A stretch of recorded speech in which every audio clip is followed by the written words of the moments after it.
Good evening, and thank you for joining us tonight for our first ever academic seminar in the framework of the Germany Center of Excellence, EU Integration and Citizens' Rights.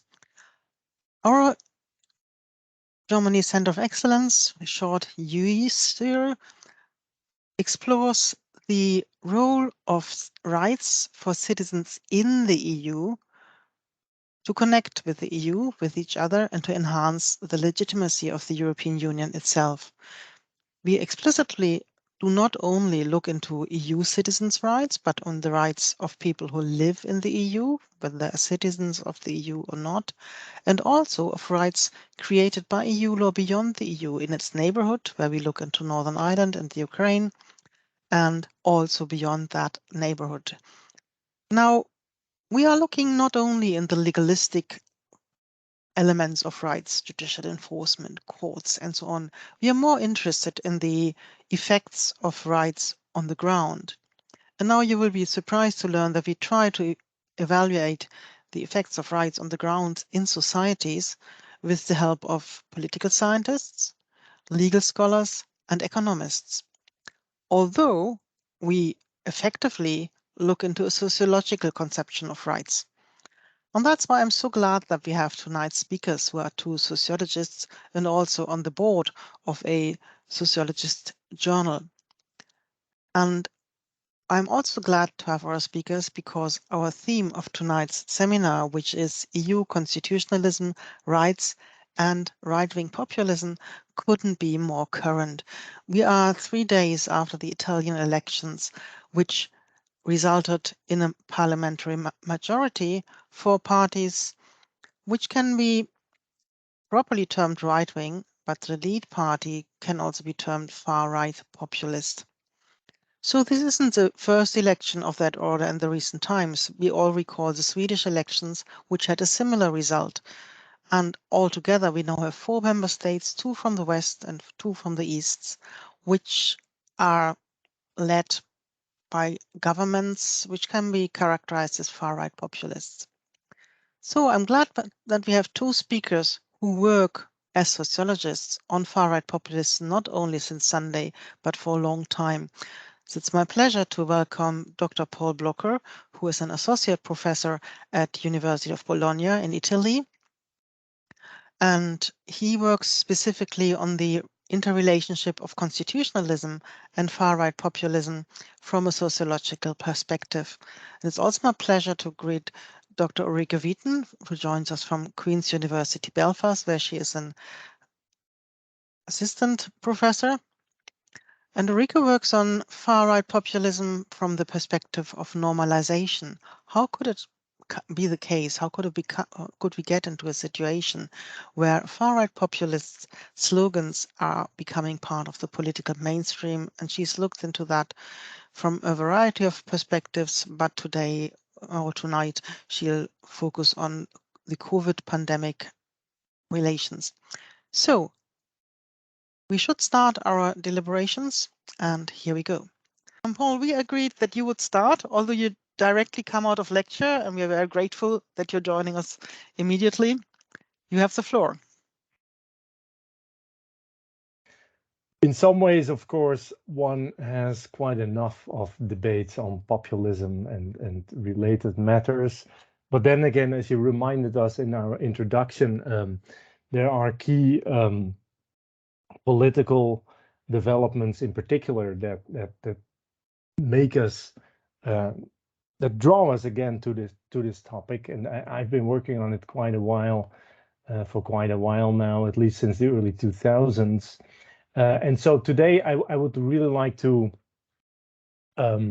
discuss a dimension that I think remains largely underestimated, and it has directly to do with rights, and particular with what you from a sociological perspective could understand as a shared public domain, or as some sociologists would call it, a civil sphere, in which some tend to understand rights and become active on the basis of rights from a specific perspective, let's call it a more progressive one, but others are using the same language in a way, but work in a very different direction. And so that's, I think, a very important dimension to our discussions on populism in relation in particular to human rights. And let me share some slides to hopefully be able to explain some of my arguments better. And so populism as a phenomenon then becomes something that is not merely about electoral politics, about electoral victories. I'm talking to you here from the city of Florence, or Firenze, as we say in Italian, and of course we are feeling the reverberations of an important electoral victory last Monday with regard to, well, the media still refers to it as the center right, but I think it would be more accurate to talk about radical right, or in some ways even ultra-conservatism. And so it's not only about that. It's particularly from a sociological perspective, it's about populism in wider society too. And it relates to how civil society operates. It relates to how groups and movements and organizations within civil society operate. And in our specific discussion, I think that's our main interest this evening, in relation to EU law, but in particular also in relation to human rights. So populism, you might say, I'm following here a colleague with a similar sociological interest as I do, Chris Thornhill.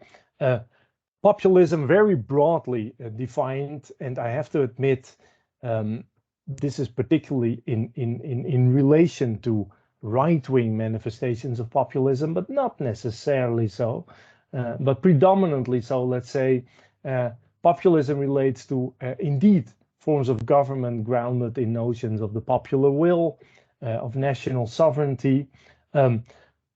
Populist manifestations are often in an uneasy relationship with at least liberal understandings of legal norms, legal limits, human rights, constitutional constraints. And they tend to be, in many ways, rereading. Let's indeed focus on our main interest, law, human rights, constitutional norms, reread them from a perspective of nationalism, of national identity.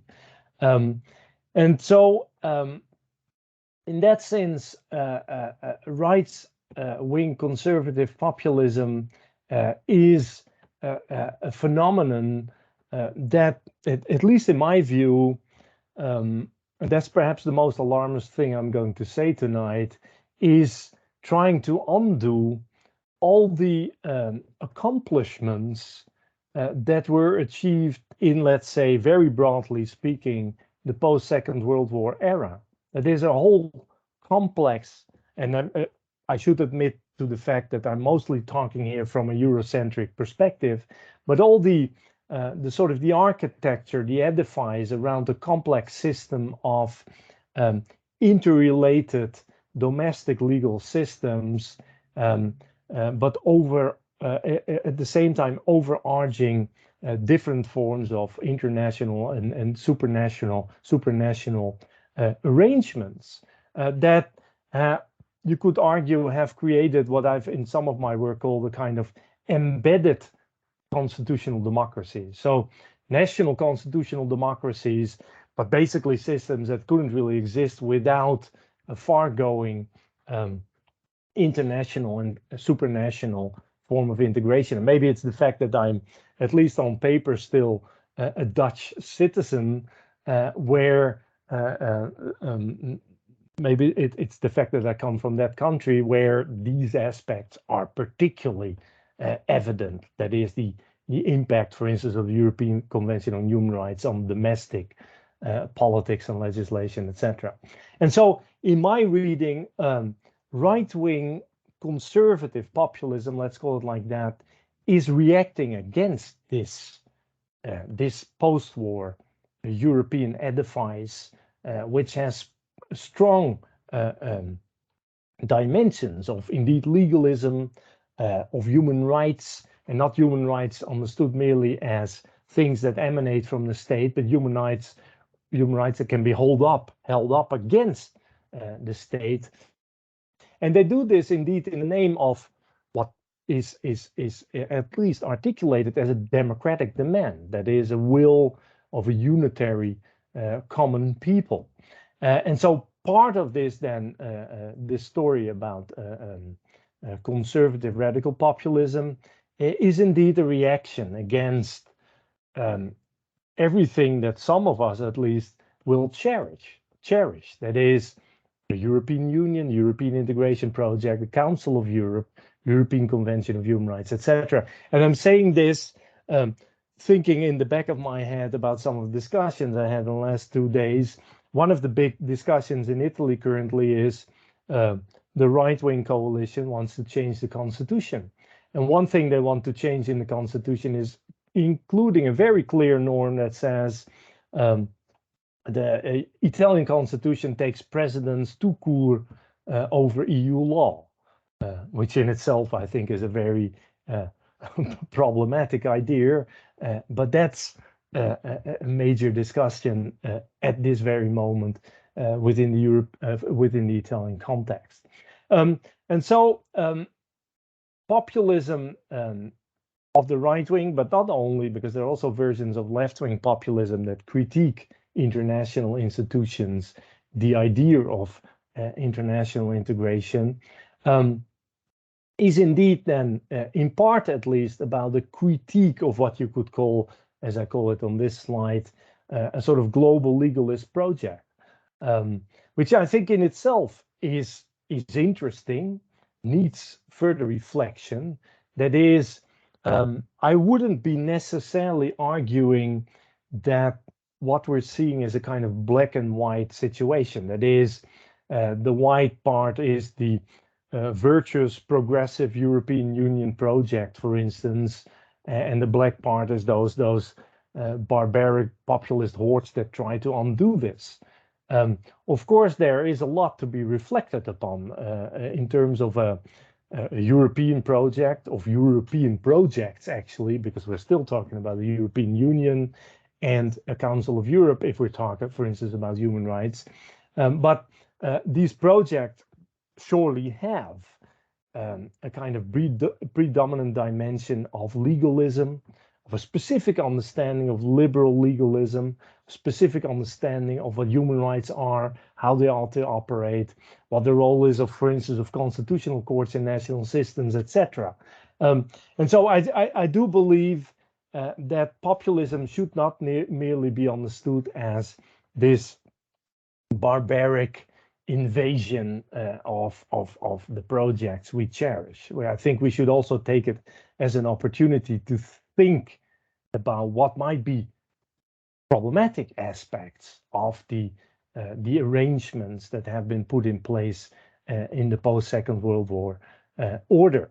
But of course, that doesn't mean that the most concerning or the most concerting, in a way, dimension is the most upsetting part is probably a form of right-wing populism that links up with what you could call its host ideology in terms of conservatism, or perhaps maybe better understood as ultra-conservatism.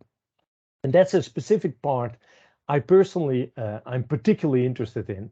That is right-wing populism, its populist part, as Cas Mudde, one of the main political scientists working on populism, would argue, as having a thin ideology, which needs further substantive expansions, and it finds it in an ultra-conservative set of ideological ideas. And to give you one instance, Giorgia Meloni of the Fratelli d'Italia, or Brothers of Italy, who just sort of won the elections in Italy, is certainly part of a larger European global network of ultra-conservative forces, even if her post-fascist political party would not necessarily have very strong religious underpinnings. But many of these conservative radical right parties have started to link up internationally. And that's already something that I find extremely interesting. And the most important dimension that I have gotten interested in is indeed the relation to civil society. And so there's an ongoing debate about civil society versus so-called uncivil society. I find that problematic, I have to say. I don't appreciate very much the notion of uncivil society, but I do think it is important to reflect on the fact that we have something that, as one American sociologist calls it, a civil sphere in which different groups compete, use the same symbolic codes, the same language in a way of human rights, for instance, but they use this to very different effects. And so one thing I've gotten increasingly interested in is how something that we've grown accustomed to see as a progressive thing, like litigation, human rights promotion, amicus curiae, for instance, at the European Court, etc., as something that promotes, as it was called in the years 2000, European constitutionalism. All those instruments can actually be equally, and in an equally powerful sense, be used by other forces, those forces that some would argue are part of uncivil society, those forces that mobilize within society in the name of, indeed, ultra-conservatism, etc. And I think that's something I haven't gotten my head around it completely yet, but I think it's something that we should indeed deeply reflect upon. What is going on here? What does it mean for our international architecture around human rights? And so here I have some examples of how this may play out in practice. Some key dimensions of critique that conservative and ultra-conservative groups use against the institutions, but not necessarily to completely undermine perhaps those institutions, but to claim that the post-war international architecture is dominated by liberal legalistic views, which should be corrected. So here, for instance, you see on the left-hand side of the slide a report, a sort of research report on the European Court of Human Rights. And the claim is basically made, in this case, by the European Center for Law and Justice. The claim is being made that the European Court of Human Rights, for an important part, has had judges that are related to a political project, you might say, defended by human rights NGOs in society, Amnesty International, Human Rights Watch, etc. So there's a sort of political claim that a good part of the judges in the court are politically biased. That is the argument. So that's one part of the way these populist right-wing forces operate. They start arguing that the court is politicized. They start arguing that the court doesn't pay sufficient attention to certain rights concerns. Think of the right to abortion or LGBT rights. And so here you see indeed a statement from this report where indeed the claim is that 1/5 of European Court, the Strasbourg Court judges between 2009, 2019 has been involved in these NGOs in one way or the other, and hence that's apparently compromises their position. Another argument is indeed that certain human rights arguments have become dominant, and hence there is a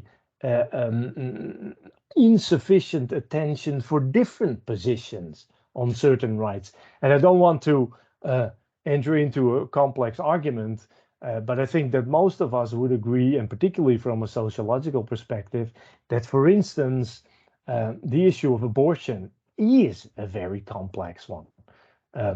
Not meaning that I would in any way defend critiques or inroads into the right to abortion, but the right to abortion remains a very complex field of discussion, of political positions, etc. Perhaps one of the reasons the European Court has not been, how to put it, defending a full-blown right to abortion, if I'm not mistaken. And so in the aggressive way, for instance, the European Centre on Law and Justice makes a bit too strong claims, you might argue, that, for instance, the abortion agenda is the implementation of a deadly ideology, etc. And so also they're criticizing European institutions, and not only the European Court of Human Rights, but also, for instance, the European Parliament, for promoting a very politically specific and ideological agenda of human rights, and in this case, the right to abortion. There is also another dimension, clearly, in a way already indicated, and that is what you could call a kind of jurisdiction critique. As I said with Meloni, the argument is that national sovereignty should be safeguarded more importantly, and definitely at the detriment of specific powers that have been built up at the post-national level. Fourthly, then, indeed, in some cases, we also see a radical critique of international regimes as such, as if they're a problem tout court, and we need to retreat. I mean, of course, bringing human rights home is a quote from the British kitchen of populism, or whatever it is, because I think it comes straightly from the Conservatives Party manifestos of some, let's say, 10 years ago or so. Of course, if taken seriously, entirely, bring human rights home basically means the pre-Second World War vision of human rights, where we didn't pay sufficient attention to extra national monitoring, control of human rights against states, rather than human rights being the terrain of the exclusive terrain of nation states. And then finally, the fifth point is what is perhaps of most concern is the relation of understandings of law, understandings of human rights, with ideas of natural law, and with very distinctive ideas of natural law. Here on the left, you see this peculiar, a bit esoteric document that has been adopted by an organization that doesn't exist anymore, or that's at least largely hidden from the public eye, an agenda for Europe, where the call was made for the restoring of a natural order. And here you see a quote from, I think, the first page of this report, which calls for a society to live in peace and justice, blah, blah, blah, in compliance with natural law. And the argument is basically that most existing moral principles and positive legislation are indeed not in conformity with natural law. So to cut a long argument short, there is a claim to provide a competing understanding of law, an alternative view of law that is currently largely marginalized in our societies. And since I'm a political sociologist, and also since, and that's a very different reason, I only have a very few minutes left, or maybe even seconds. I think yes, it's more like it. And so to wind up the argument, indeed, from the perspective of a political sociologist, that is particularly interested in what kinds of claims are made by what kind of actors, in what kind of forms of conflict. I'm very much interested in developing further research on how this so-called uncivil society works. A core example is, for instance, the think tank or NGO, whatever it is, in Poland called Ordo Juris, one of the main forces behind the anti-abortion legislation. But at the same time, a very interesting organization in the way it moves also. It operates not only domestically, but also internationally.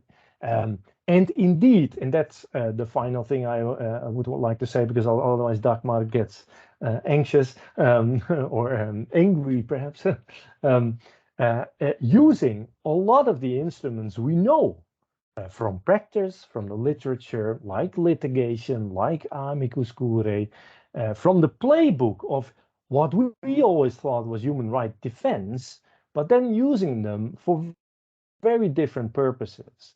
And I think that requires much more attention, perhaps, than we have paid to these dimensions of society or backlash movements than has happened so far. In the very last slide, we don't need to pay too much attention to it, but on the right hand, you see a very interesting research report also on forms of financing these forms of uncivil society, ultra-conservative forces within Europe in particular. So I'll stop there, and thank you so much for having me here. And thank you so much for contributing here. So I think you need to stop sharing your screen, because otherwise Ulrike can't share her screen. And without further ado, I invite the second speaker to convince her presentation, and I'll then in the end try to undiscuss in such a way that other people are motivated to chip in. Ulrike, you have the floor. Thank you very much. Thank you very much for Paul's talk, one of my editors at the European Journal of Culture and Political Sociology. Thanks for the invitation, Dagmar. As you will see, as you will all hear, I'm coming from a very, very different perspective and angle.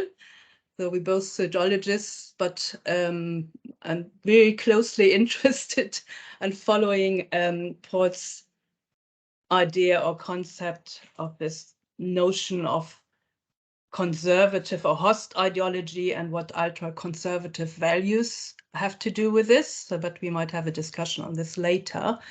I tried to share my screen now. Here we go. Let's have a look. Slideshow. Here we go. From the beginning. Okay.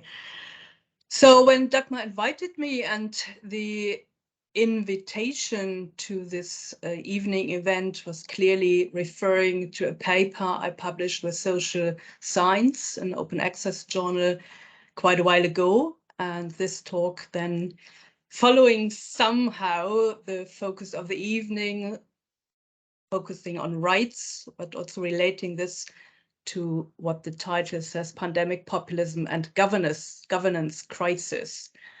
And I would like to contextualize the paper, and I think it's 2 years later, and you might agree with me, it's feeling a bit bizarre to have lived through this extreme lockdown, health crisis, and almost going back to normality, to pre-pandemic conditions. We don't know what the autumn and the winter will bring, but certainly, and you will agree with me, it's hardly to remember what happened during this lockdown or pandemic 2 years. So when writing the paper, it was meant as a timely intervention into debates on the impact of the pandemic on the rise of global far-right populism. So as you can see here, I explicitly focus here on far-right populism. By now, and Dagmar mentioned that in the beginning, I published a book with my colleague Scott Pointing. I will refer to this in the end, doing some advertising. So we foreground the notion of the far right, perhaps less about populism, and connect and link, and in our case, analyze rather the notions of racisms, the construction of the other, the construction of racialized boundaries, that encompass these different discourses.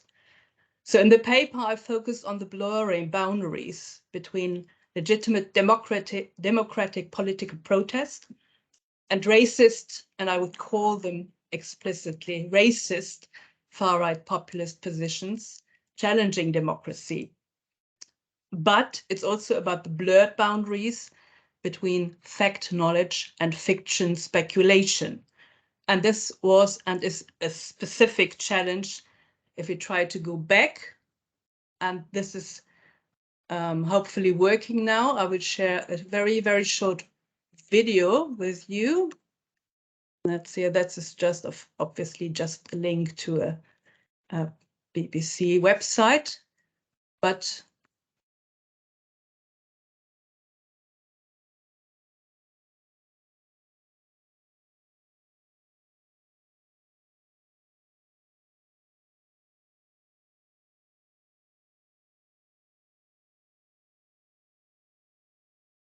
and it says Corona, stopping Corona. Stops the Corona madness, I think. Yeah. Stop the lie, stop the Corona lie.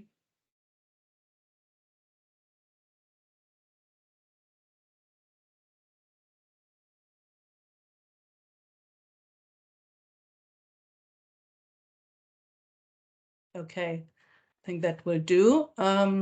Just getting out of here. Like you are in front of my.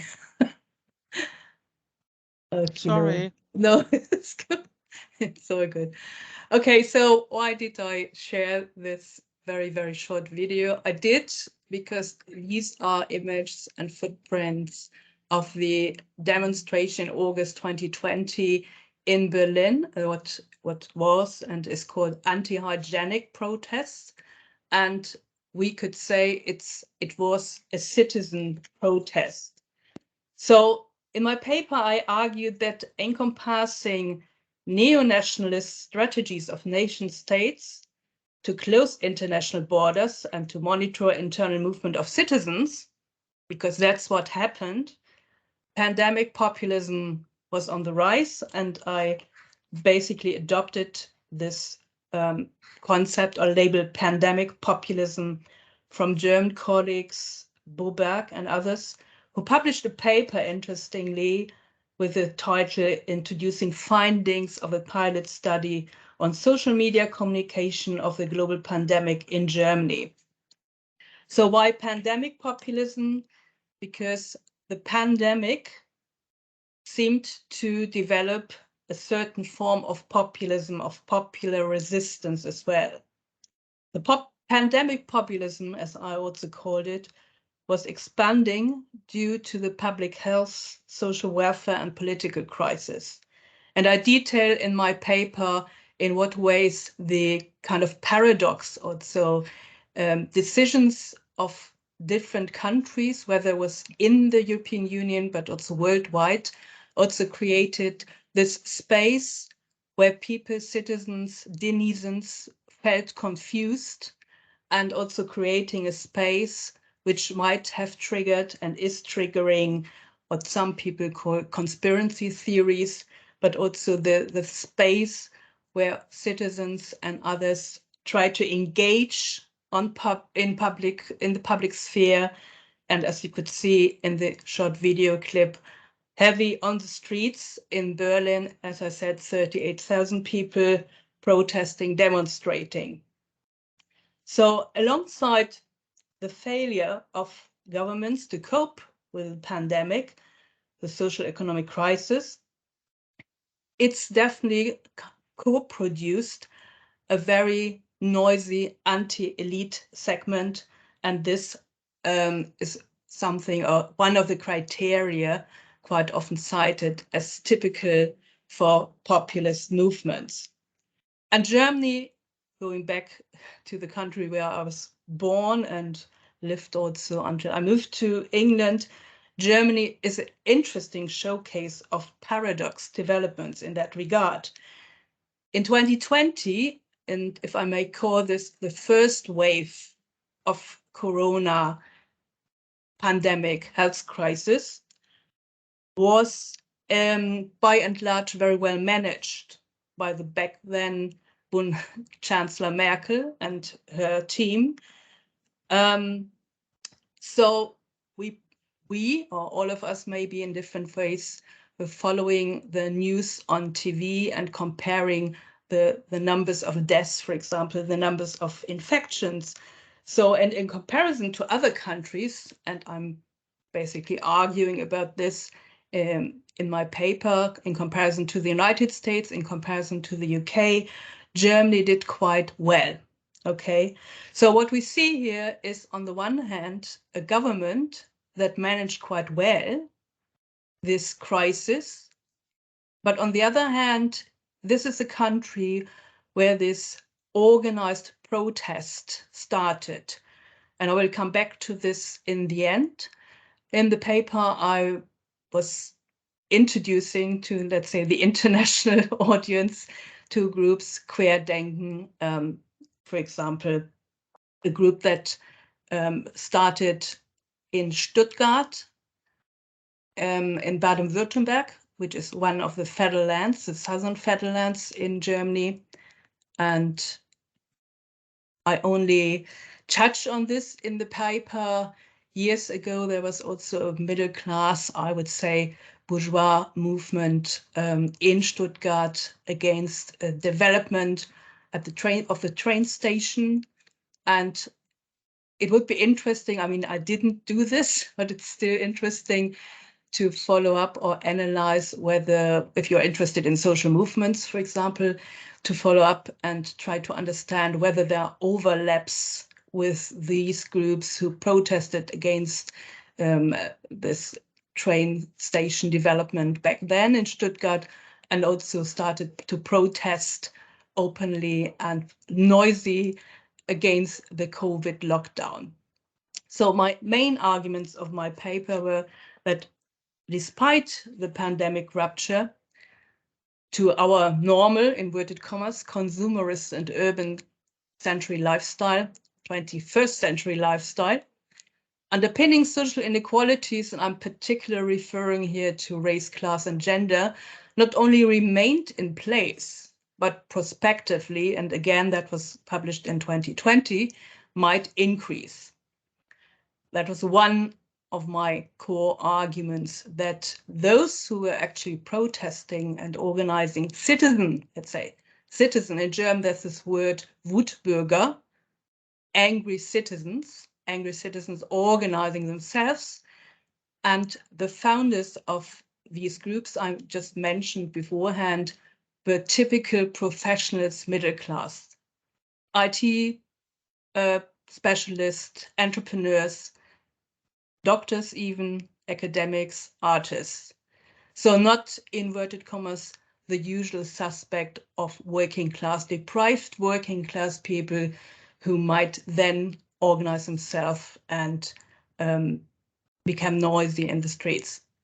So the anti-hygienic protests were definitely an articulation of white middle class citizens. And this notion of class in the context of who formulates entitlement of rights is very important. I mentioned already earlier the blurred boundaries.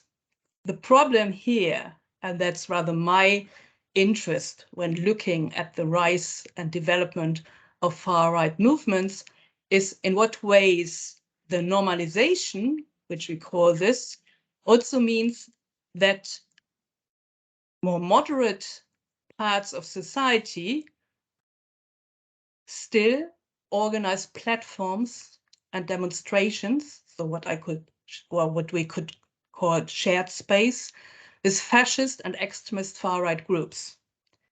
This is basically the invisible wall, if you might want to say, of a civic consensus, which we took for granted, and I'm now referring to what I understood from Paul as well, this kind of understanding post-Second World War, that there is a consensus in form of a clear, strict boundary against fascist, neo-fascist, extremist political violence.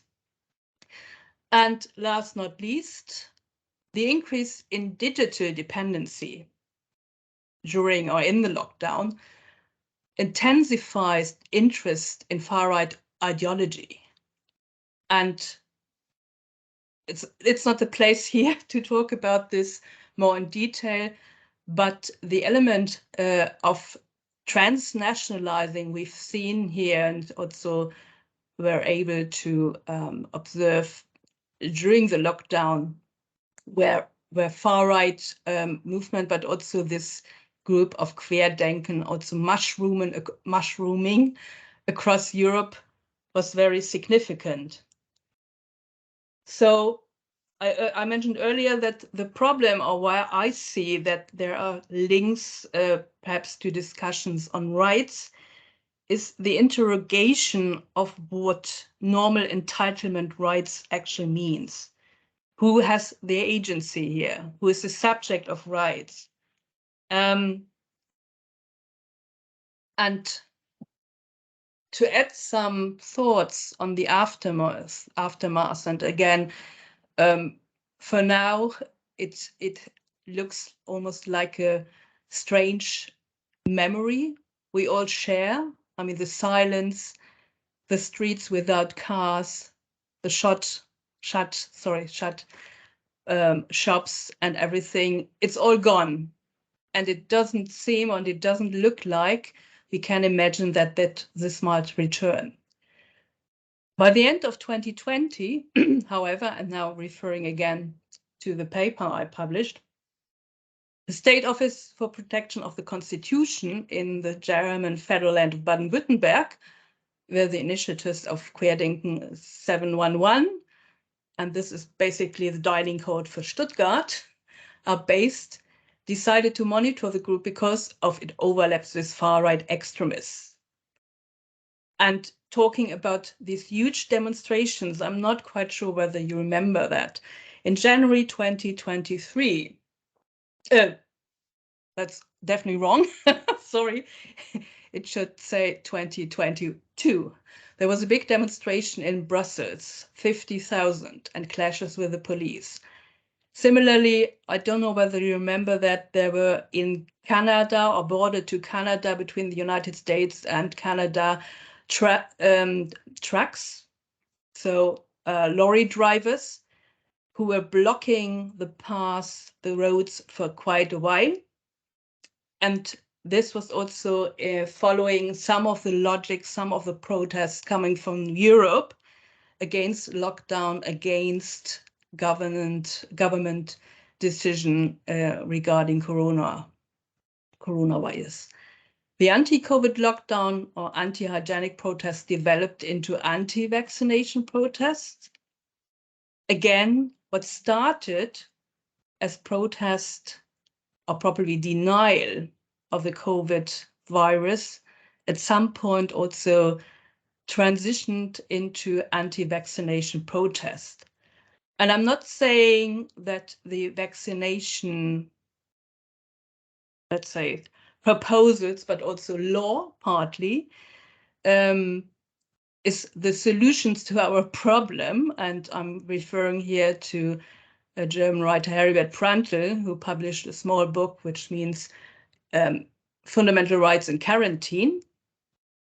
So we have to, as citizens or as people affected by this kind of policies, we have to discuss this critically, but we have to also interrogate the framework where rights or the agency, the identification with certain kind of rights also means that groups are excluded from these entitlement rights, and that this is something that has become more complicated because it's also interrogating the legitimacy of what right means and right can.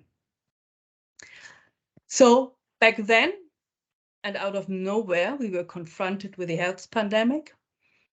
And as I suggest, this is question mark 2022. We don't know how this is developing further. It definitely has consequences for thinking about free movement and citizen rights. It has consequences for thinking about far-right extremism, and I call this rather extremism, not radicalism, the normalization of the far right. It does have consequences for national local closures, because what we experience was almost reverse of what we took for granted. So we are now, very much back to pre-pandemic normality, as I said in the beginning. So, but it can come back again, and I'm not optimistic that what we will face or have to face up in the next or with the next wave is any kind of promising scenario. Okay, yeah, and here as the picture or the image, the new book Dagmar mentioned as well, Normalization of the Global Far Right, Pandemic Disruption with a question mark, of course. Thank you very much.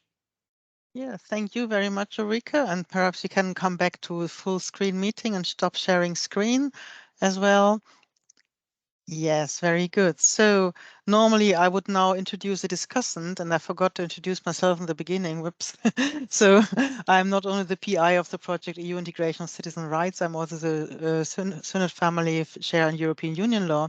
And my interest in European Union law and European legal integration is how it intersects with societies and economies at the national level, and also in how far EU legal integration can contribute to creating transnational societies and creating this European society which we need. So in our project, we look into the question whether and how far citizens can activate European rights. And we were praised by our reviewers who gave us the money in the end that we had a sociological conception of rights in a way which I've never heard before. So I haven't heard that before about me. And in this way, we want to find out how citizens can engage with the EU and with each other by using EU rights. That's the idea. And this question is then related to EU legitimacy. So my discussion here is from a personal perspective, because I can't speak for the whole project. We are a wide range of diversity thinking people. So when I listened to Paul's presentation, you gave us the idea of the constitutionalist activists of far-right populists. And actually, of course, I can add here, this is one of the idea of the fascists to use the legal system. Yeah, so I personally had a experience with that when in 2011 I wrote a short comment on the German Constitutional Court judgment on the euro. And I did what Germans call legal sociology. I looked, who were these claimants? Where did they come from? And so I wrote that one Beate Storch is descendant of large landholders in Eastern Prussia and wants the land back in a way. And the day later, Leeds University received a legal threat that I hadn't researched this properly. And of course, I did have researched it properly so that the legal threat was never realized. But I found this really shocking, and much more the legal department of Leeds University, who weren't used to German fascists.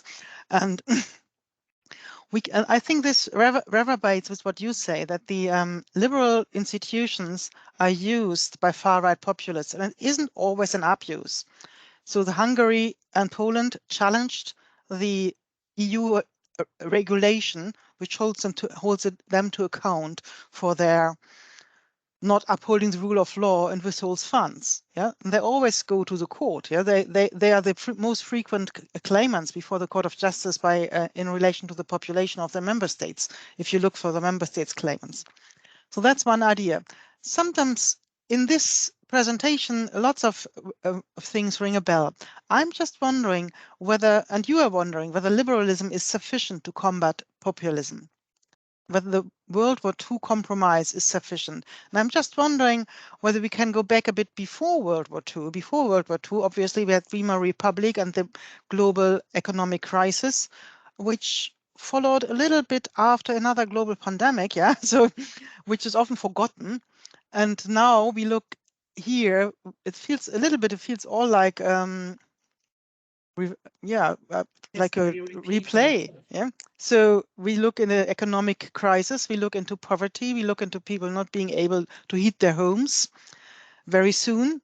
And we already have students who try to sleep in the library because they can't afford rents any longer. And so what is this? Is this the same powder keg the world set on? And in Weimar Republic and also in that time generally, it wasn't just Germany, social rights were very much in coming up. And after World War II, this was vanished. So the liberal compromise was a liberal compromise and it didn't embody social rights. The EU is different. It does embody social rights. However, it has perhaps a layered approach to the guarantee of rights and to them funding. So looking into Ulrike's paper, you come from a totally different perspective. You look into how the far right is normalized.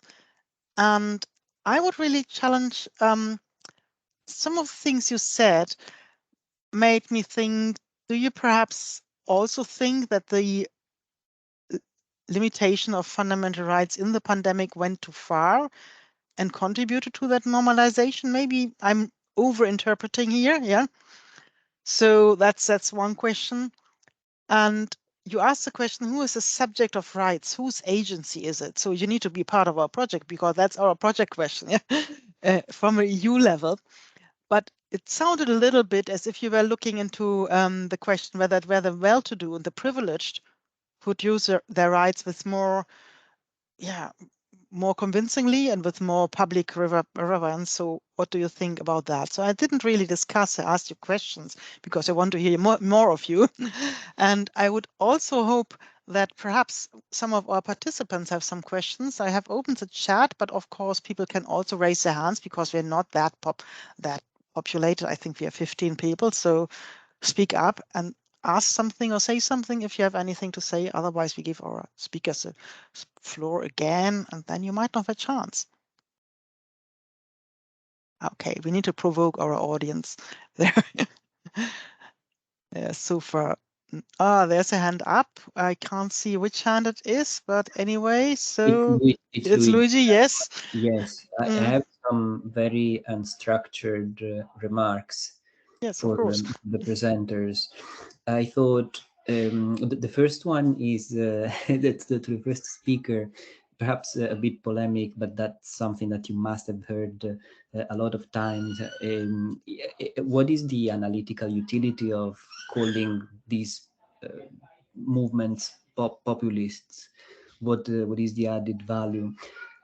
Because essentially it seems to me that you were mostly referring to certain illiberal politics. But having said that, I mean, apart from the critique of principle to the essentialist practice of identifying what is the true meaning of populism, I really liked the actual substantive policies that you identified, because I really could see in it from Zemmour to Giorgia Meloni. And so on Giorgia Meloni, my actual question is, do you think we are looking at a regression in Italian constitutionalism? If so, why? And then the bonus question is whether EU law prohibits that.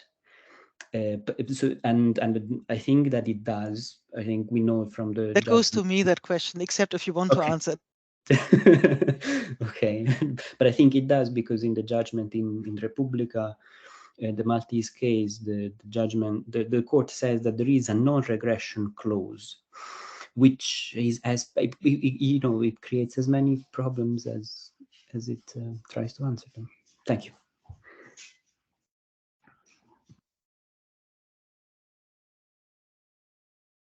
You have to do we have more work? Do we have more work from our speakers from the audience, perhaps?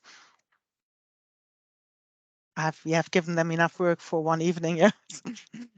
I'm happy to chip in on the non-regression, but so do we take the speakers in reverse order? Do we take Ulrike first and Paul later? Yeah. Yeah. Excellent.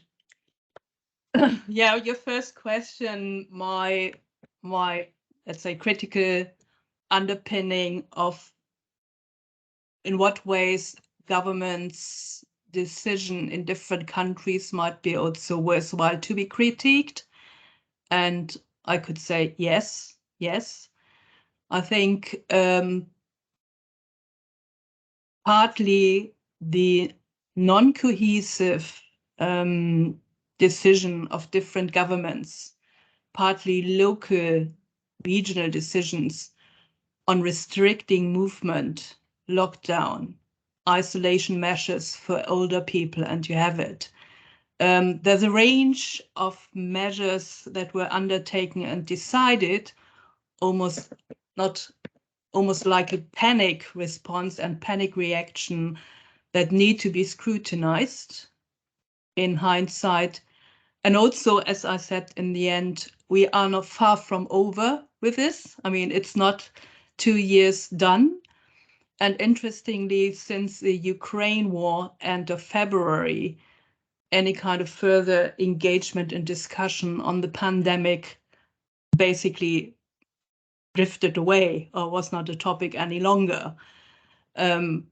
So yeah, there is a critique on what happened, and it's necessary also to watch this closely and reflect on this. And I don't see this happening. That said, I'm not at all justifying the kind of protest that we saw in Germany and in the other places. And I'm linking this now to my reservation, or let's say my comments on the social fabric of the social class background or race and ethnicity background of those protesting. Through statistics, through existing data, we know by now that migrants, that poor minorities, visible minorities, non-citizens were those groups mostly affected by the COVID pandemic. So it's almost absurd to a certain degree that we see, and on purpose I showed this short video clip, it's speaking about body politics, okay? Predominantly white people we saw at and in the pictures and at these demonstrations. So this is pretty much into our face, that the notion of entitlement, the notion of what citizen then means, has to be, and now I'm coming from a radical perspective, has to be radically interrogated. And just to give some clues here relating this to the European Union, some of you might remember that Etienne Balibar, ages ago, suggested something, that the European Union should come up with an idea that those who don't have national citizenship of the different member states, they should be granted a specific European citizenship. And I mean, of course, to a certain degree, that's a lost case now, but it's still possible to think along these lines. Because again, coming back to citizenship and citizen rights and entitlements, it means that those increasingly huge parts of populations living in different places are formally excluded because they are non-citizens. They might be denizens, but they are non-citizens. And that's becoming increasingly problematic. And that's something, yeah, we have to think more about, I guess. So I will finish for now.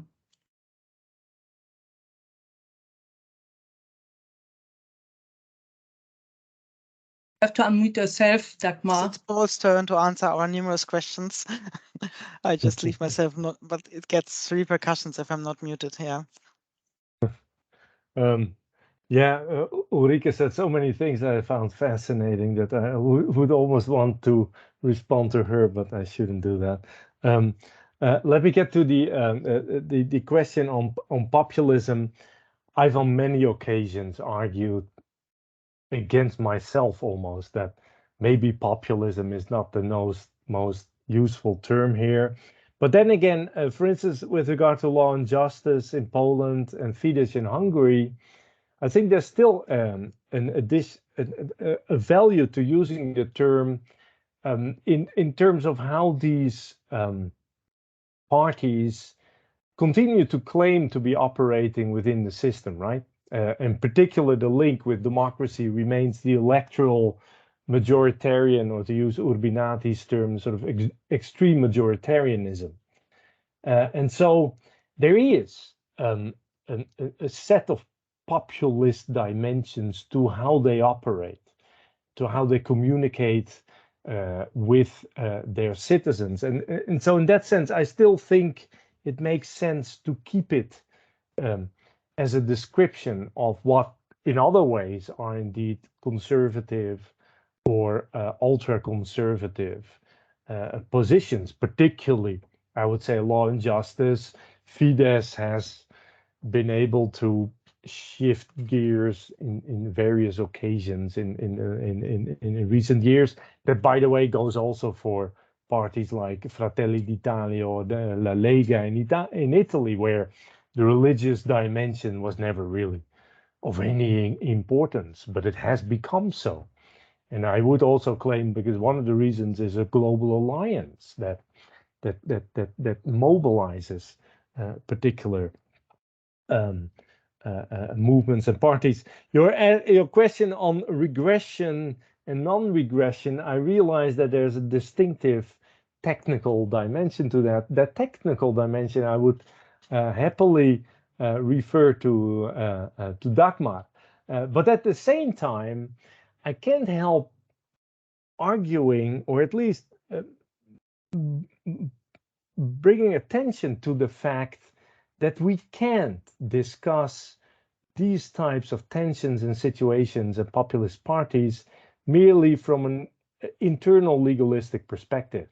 Of course, the problem is not merely the European Court inventing a clause of non-regression or not.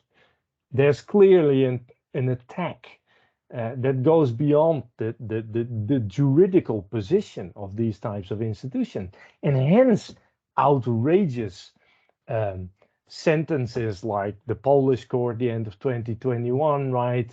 And so, I mean, I had a similar sentiment this morning when I was making certain arguments about populism and constitutionalism in Bologna, where I work with Italian constitutional and EU lawyers.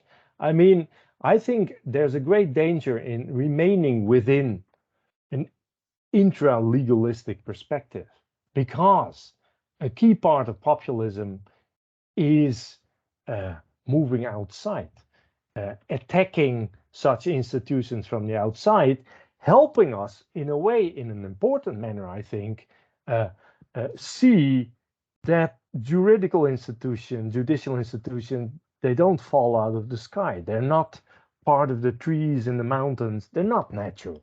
They're human, societally created institutions.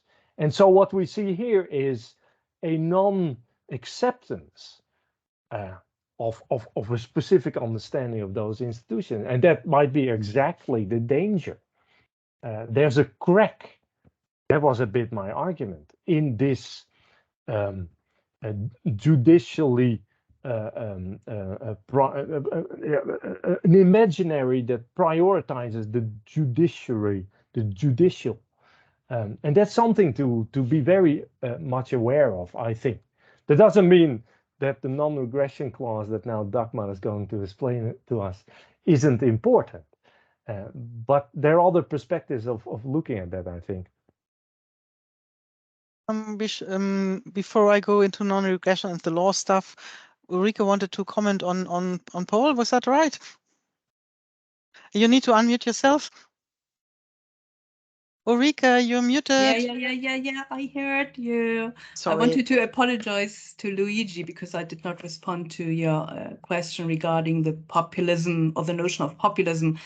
In my view, the most important aspect of populism, and that's the reason why it could be in principle far right but also radical left-wing populism, is this aspect of anti-elite discourse. We the people and the other, but the other is an elite. And clearly, if we concentrate here on far right populism, there is something else going on. It's not only the division between we the people, we the nativist, autochtone, as Nira Yuval Davis rather framed this, and the other is the elite. But here it's also, of course, a scapegoating, whatever, creating of the other a third outside of the construction of we, the people, and the elite, which comes into the frame. And if I might comment again to the Italian situation, from my perspective, the brothers of Italy, and it's bizarre that we now have a blonde female leader leading the party, the Brothers of Italy. It's telling a special story, I guess. But it's about not only about conservative or ultra-conservative values with regard to families, it's also about Christianity, and that these far-right parties envision a Christian Europe which is non-Muslim country. So, and I guess, and yeah, they managed somehow to integrate the Jews, others, into the Christian legacy.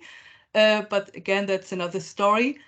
But we have to take on this aspect that the far right, as we know it now in Poland, in Hungary, in Italy, definitely in Sweden, probably as well, they define Europe as Christian cultural ideological space. And then, of course, we could argue that's going far beyond what Europe should stand for and the European should strive for. Yeah. Yeah, I think this is such an interesting discussion. We could probably continue all night if we didn't need dinner or something like that. So, and we said we would finish at 45. So I'll just make very few short remarks. The non-regression clause, I've read that. And I've read the papers of Reconnect. And I thought, oh, that's great, because I first looked into non-regression when I commented on the social state principle in the German Constitution in, was that the 1990s? I think it was. And then, of course, the question was, does a welfare state clause, social state is a better term, I think, prevent social entitlements to be cut?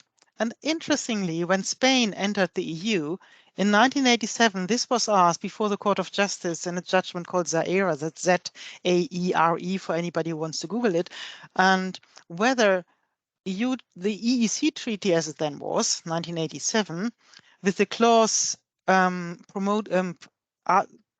stating the EU will promote a improvement of living and working standards, whether that prevents any social entitlements to be cut. Interestingly, these were the social entitlements of the privileged, i.e. old age pensions of public servants, which in the crisis, which looks like a mouse now from the 1980s, Spain had selected to stabilize finances.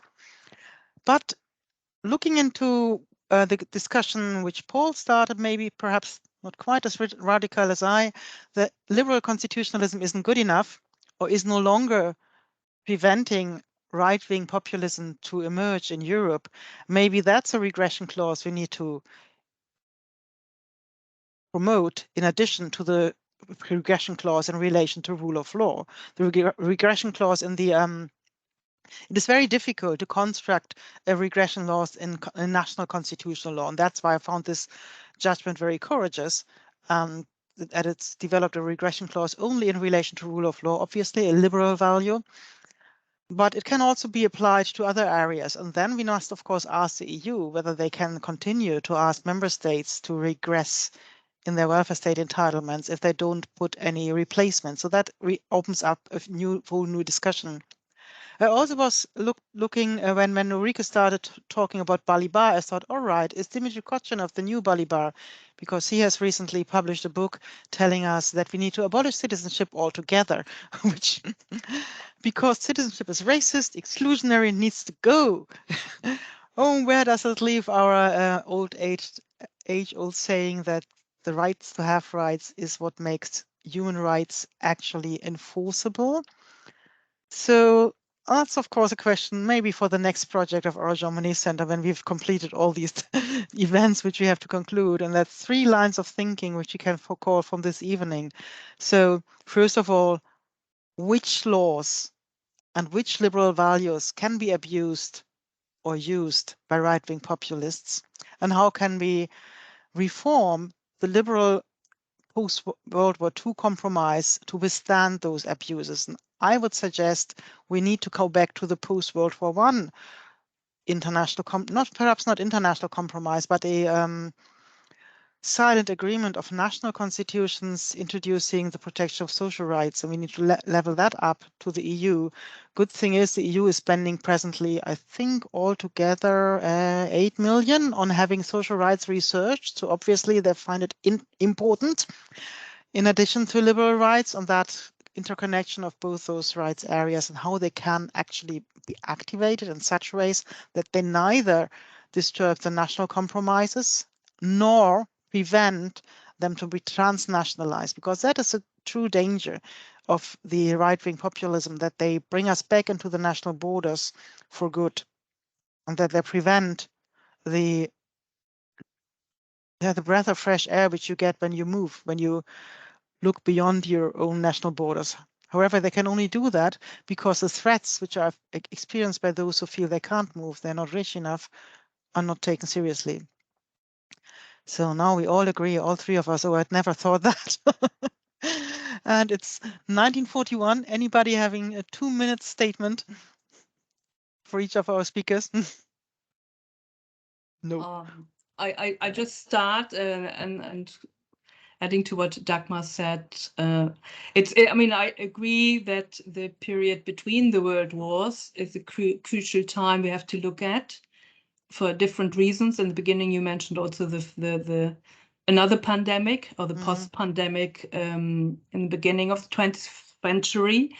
So being at the minute in another economic crisis, I think that's also the time where we should have a different momentum coming from populations in different countries. And what's fascinating, I mean, my university at the minute in the UK, they're discussing another strike at universities, but I feel it's rather the time to have a general strike. Okay, so, that's your 2 minutes. Wow. Thank you. Paul, any last comments?